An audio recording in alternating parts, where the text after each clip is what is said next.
হরে কৃষ্ণ।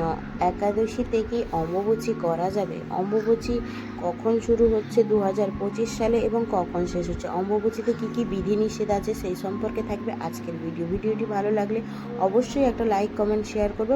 তো প্রথমে চলুন জেনে নেওয়া যাক ভারত বাংলাদেশের সময় অনুসারে অম্বুবাচীর সময়সূচি। ভারতীয় সময় অনুযায়ী 2025 খ্রিস্টাব্দে 22 জুন রবিবার দুপুর 2:58 থেকে 26 জুন বৃহস্পতিবার ভোর 3:21 পর্যন্ত পালিত হবে অম্বুবাচী। বাংলাদেশের সময় অনুযায়ী 2025 খ্রিস্টাব্দে 22 জুন রবিবার দুপুর 3:28 থেকে 26 জুন বৃহস্পতিবার ভোর 3:51 পর্যন্ত অম্বুবাচী পালিত হবে। অম্বুবাচী হচ্ছে শাক্তমতীয় বাৎসরিক লোকাচার সৌর পঞ্জিকা অনুযায়ী সূর্য আষাঢ় মাসের মিথুন রাশিতে প্রবেশ করলে বসুন্ধরা মাতা ঋতুমতী হন বলে ধারণা করা হয়। এই সময় প্রচুর পরিমাণে বৃষ্টিপাত হয় এবং ধরিত্রী উর্বরতা লাভ করে বলে ধারণা করা হয় এবং এই 3 দিন কৃষিকাজ বন্ধ রাখা হয়।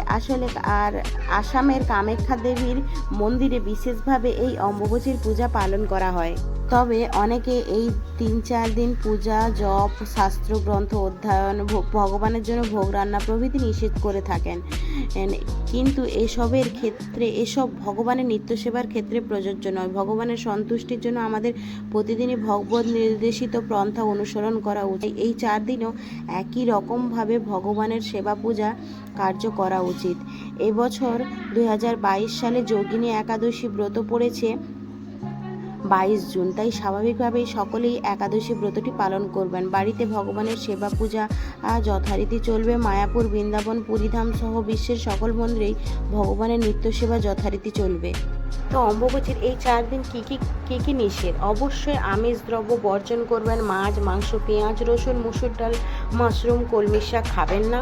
কোনো প্রকার নেশা করা যাবে না। পাপ কর্ম বা বিধিনিষেধ বর্জন করবেন এবং কৃষিকাজ, হাল চাষ, গৃহপ্রবেশ, বিবাহ সংস্কার করবেন না। পরচর্চা, পরনিন্দা, মিথ্যা ভাষণ করবেন না।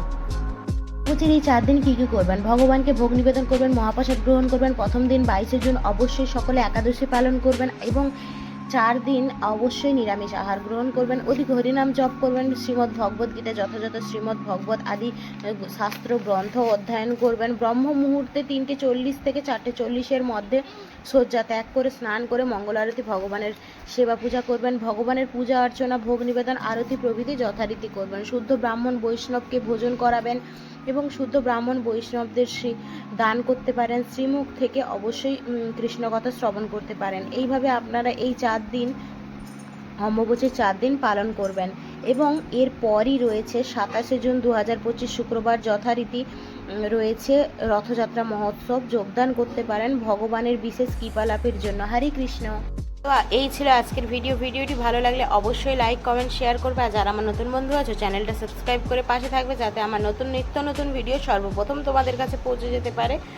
অগ্রিম রথযাত্রার আন্তরিক শুভেচ্ছা অভিনন্দন সকলকে রাধে রাধে। হরে কৃষ্ণ।